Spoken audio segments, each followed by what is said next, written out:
Perkenalkan, nama saya Rina Anggreni, kelas 10-3 dengan nomor absen 31. Hikayat adalah karya sastra lama Melayu, berbentuk prosa yang berisi cerita, undang-undang, dan silsilah, bersifat rekaan, keagamaan, historis, biografis, atau gabungan dari sifat-sifat tersebut.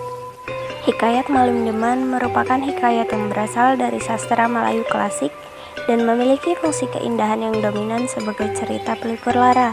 Hikayat Malim Deman tersebar di seluruh kawasan Nusantara dan hidup dalam kesusastraan Melayu sampai saat ini.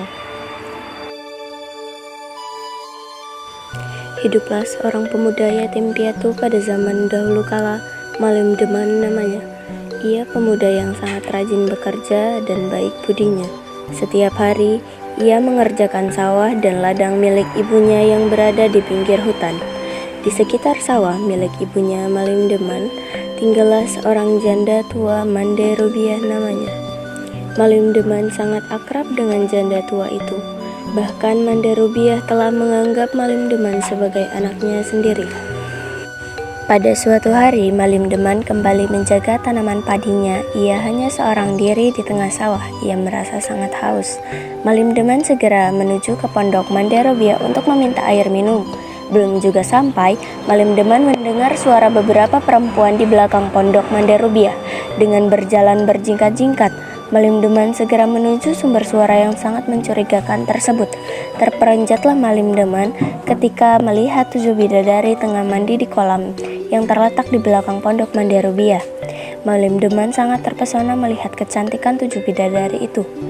Menjelang waktu pagi datang, 7 bidadari itu berniat kembali ke kayangan. Namun salah satu bidadari, yakni bidadari bungsu, tidak dapat menemukan selendangnya.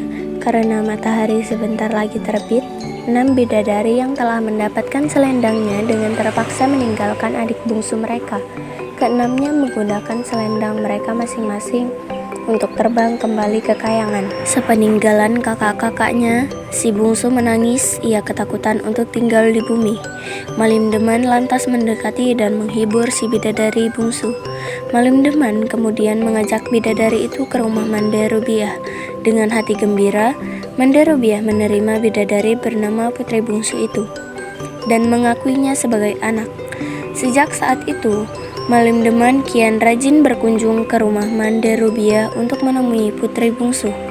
Malim Deman dan Putri Bungsu tampaknya saling jatuh cinta. Keduanya lantas menikah.